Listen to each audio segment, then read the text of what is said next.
Corinthians! Vamos falar do que interessa, que eu sei que vocês querem muito falar sobre Corinthians e Igor Coronado, que vai chegar no vestiário agora. Vai chegar no vestiário. Ele foi substituído no finalzinho, mas jogou mais de 80 minutos, ou seja, indicando que fisicamente ele está bem. Vamos torcer para que ele não tenha lesões, para que ele tenha uma sequência bacana, mas seguramente Igor Coronado chegou no vestiário e desfez a sua gravata, tirou o seu paletó e pendurou lá o uniforme de jogo dele, que foi um legítimo terno, né? Porque desfilou. O Igor Coronado desfilou, passeou, deitou. No finalzinho do jogo, antes dele ser substituído, ele dá um passe de 3 dedos, assim, ó. A bola vem em cima dele, ele dá um passe de 3 dedos e liga o ataque com o Wesley aqui pelo lado esquerdo. Ele tem muita qualidade, mas muita qualidade. E o gol que ele faz é brincadeira. O gol que ele faz é sacanagem. Os caras vão caindo na frente dele, né? Os caras vão se desmanchando na frente dele. Ele dá um toquinho, cai um. Ele dá um toquinho, cai outro. Até que ele chega na frente do goleiro e define. Tava precisando desse gol, né? Tava precisando desse gol. Assim como Rodrigo Garro. Pô, essa aí eu vou bancar. Essa aí eu vou matar no peito. Porque, cara, o que eu ouvi de gente... não só de torcedor, tá? Aliás, torcedor eu acho que não tem essa visão. Mas colegas da imprensa. Não vou falar quem aqui, mas vocês sabem. Vocês que acompanham sabem, né? Mas eu ouvi muitos colegas de imprensa... Poxa, o Garro tá vivendo daquele gol lá contra o Palmeiras e tal. E eu falava, caramba, gente, mas eu vejo o Garro jogar bem aqui. Eu não sei o que vocês esperam do Garro.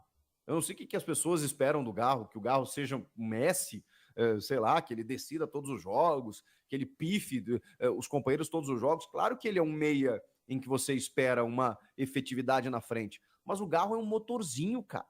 O Garro muitas vezes joga de segundo homem. E aí o Bidon aparece mais na frente. Eles se intercalam muito. O Garro carrega um piano que muita gente não vê. O Garro corre o jogo inteiro, cara.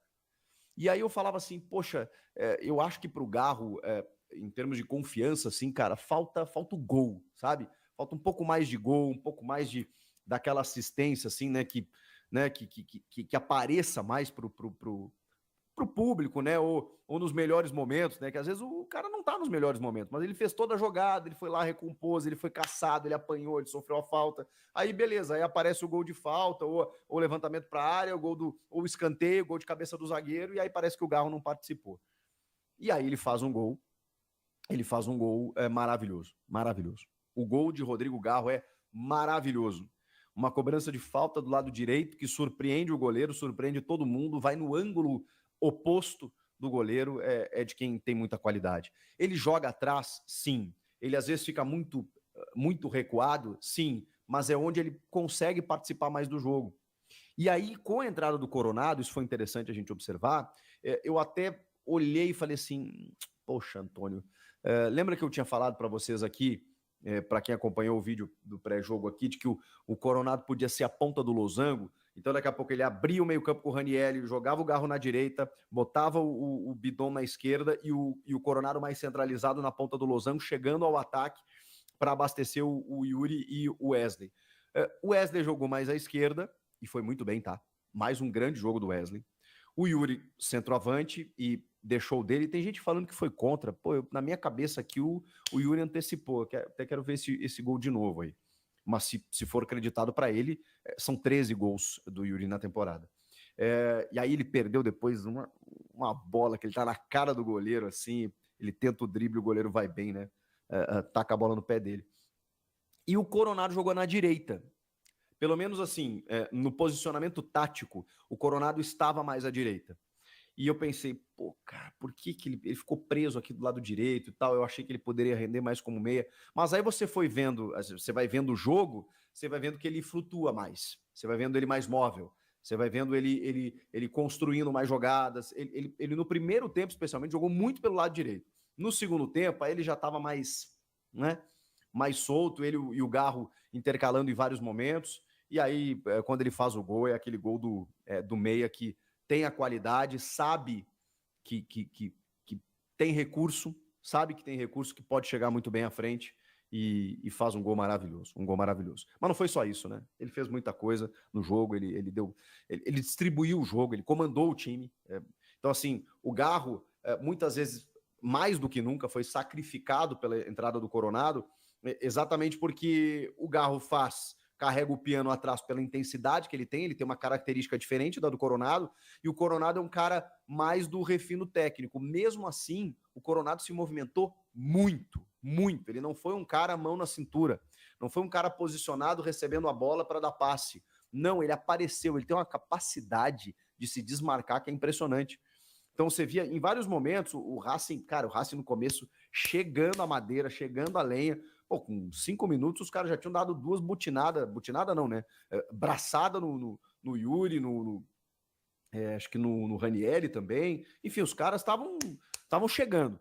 E aí o Coronado é o seguinte, ele em alguns movimentos, quando você vê, ele tá livre. Então, às vezes o Corinthians ia para o campo de ataque e tal, aí você precisa de encontrar um... Cara, ele daqui a pouco ele fazia um gesto e pum, parecia livre para poder participar do jogo. Então, jogadoraço, que só precisa estar bem fisicamente. É só isso que ele precisa. A adaptação é difícil, demora um pouquinho, mas apareceu, né? Apareceu. Ah, o Racing é um adversário fraco? Não sei, cara, não sei. Às vezes a gente tem esse tipo de preconceito e é só olhar o que ele fez no grupo, né? Num grupo que tem Argentinos Júniors, por exemplo, e Nacional do Paraguai, esse sim bem frágil, mas assim, no grupo que tem o Argentinos Júniors e o Corinthians, o Racing fez 11 pontos, cara. E se o Corinthians não ganha hoje, quem passava era o Racing. Então, o Racing genérico, tá bem, mas não é um time desprezível até pelo que fez na campanha da fase de grupos. É claro que a partir de agora o jogo muda. Aí é outra conversa.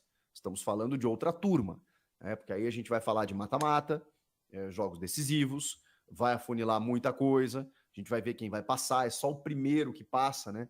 Então, assim, afunila bem, e aí a gente vai ter uma ideia do que o Corinthians vai pegar pela frente. No Brasileiro precisa melhorar também? Precisa melhorar também. Mas eu acho que o Antônio encontrou um time.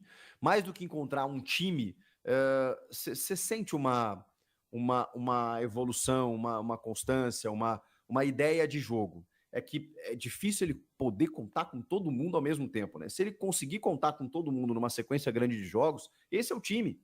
E ele até demorou para mexer. Por quê? Porque assim, o time estava funcionando. Então, eu sei, entrou o Romero na esquerda, ele botou o Romero na esquerda, botou o Gustavo o Mosquito na direita, e aí botou o Paulinho para se despedir da galera. O Paulinho jogou até mais avançado, porque já está num outro estágio da carreira, né? Ele jogou um pouco mais perto da área, até para quem sabe fazer um golzinho na despedida, né? Tava 3-0. E aí o Garro continuou sendo esse cara por trás, sai o Bidon. E aí o time manteve um pouco a sua estrutura tática, e entra o Pedro Raul também, que não tá numa fase legal, né? Pouco tá tocando na bola, mas o Corinthians não precisou.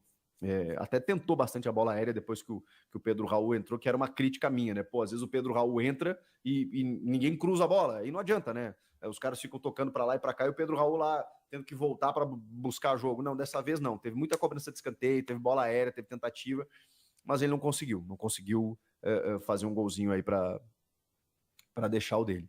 De qualquer forma, eu acho que a gente tem ótimas notícias do jogo de hoje. Ótimas notícias. Temos notícias excelentes. Faltam alternativas ao Antônio, tenho falado sobre isso. Por exemplo, a gente está falando de uma Copa do Brasil, que ali na frente o bicho vai pegar. Estamos falando de um brasileiro que está só no começo, que dá tempo de recuperar, mas o começo está muito ruim. Está muito ruim. Então, são muitos empates, o desempenho às vezes não... né? E aí nas Copas o time está indo bem. A gente precisa entender ainda onde estará esse Corinthians daqui a algumas rodadas. Se ele vai melhorar no Brasileiro também, se essa evolução que a gente está vendo na Sul-Americana, onde o time foi muito bem nessa fase de grupos, vai se transferir para o Brasileiro, mesmo sabendo que a dificuldade é bem diferente, né? A Sul-Americana tem um nível, o Campeonato Brasileiro tem outro, mas o formato também muda, então assim, eu preciso saber se essa definição de time, em que me parece interessante, do 1 ao 11, pelo menos, o problema é você manter isso quarta e domingo, né? E cada vez mais, agora, com esses jogos adiados, esse vai ser o problema. E aí é onde o Corinthians pode pode se preocupar. Por isso que a janela do meio do ano ela vai precisar ser muito bem feita. Assim como foi feita do início do ano, com uma grande reformulação, o Augusto vai precisar continuar essa reformulação. O Fabinho Soldado vai ter que trabalhar, porque não dá para ficar como está, pensando eu nem estou falando em Sul-Americana, estou falando em Brasileirão mesmo, para poder fazer campanha, e quem sabe até, né, buscar um título de Sul-Americana, de Copa do Brasil, não sei, mas precisa melhorar muito em termos de opções, porque você não ganha, você não vence uma temporada com 11 jogadores. Com 11 jogadores. Então, até porque vai ter Copa América aí, daqui a pouco tem jogador convocado. Bom, a gente sabe que o Félix Torres deve ir, acho que é o único, né, do Corinthians, assim, de titulares. Mas aí vai entrar o Gustavo Henrique ali, e aí você não tem mais reposição, né? Aí você tem o Caetano e o Raul Gustavo. Isso só para dar um exemplo. Então, ali na frente, se machuca um, se tem uma suspensão ali, já complica o teu andamento de jogo. Então, assim, tem boas notícias em relação ao time titular, tem algumas preocupações que a gente precisa se atentar pensando lá na frente, mas é óbvio que o jogo foi maravilhoso. O jogo foi, assim, muito bom mesmo. Com os vacilos defensivos que o Corinthians teve, na verdade, assim, o Racing chegou perto do gol do Corinthians por conta de vacilos do próprio Corinthians, assim. O Racing não atacou o Corinthians, não gerou desconforto ao Corinthians, não chegou com aquele volume assim, dando aquela pressão e tal, que a gente pudesse pensar, poxa, em algum momento o Racing poderia ter saído na frente ou poderia ter empatado. Não. Quando isso aconteceu, foi assim, de um desencaixe de marcação, os caras chegaram e aí preciso dizer que o Corinthians tem goleiro, né?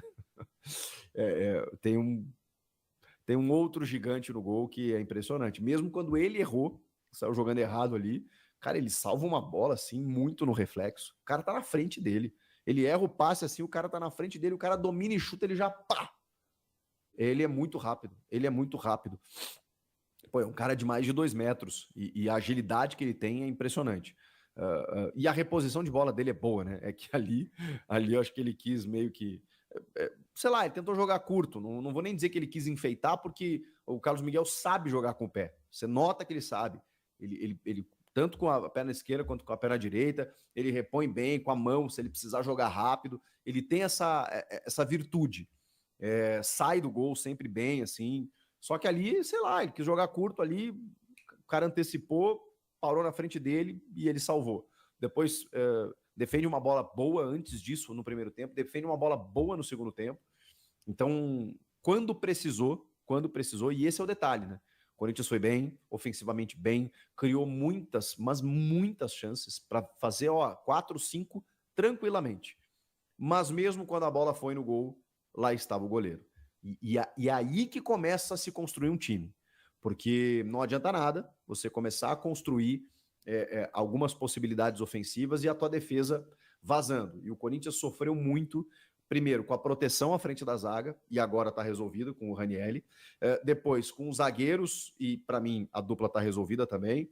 O Félix, às vezes ele meio que se atrapalha, assim, sabe, ainda, né? E perdeu uma bola no meio campo, armou um contra-ataque para os caras. Como eu disse, os caras chegaram mais por vacilos defensivos do Corinthians do que propriamente por um ataque organizado dos caras. Não foi. Então, aqui, se tiver concentração, se tiver esse time, se tiver sequência, o Corinthians pode conseguir coisas melhores na temporada.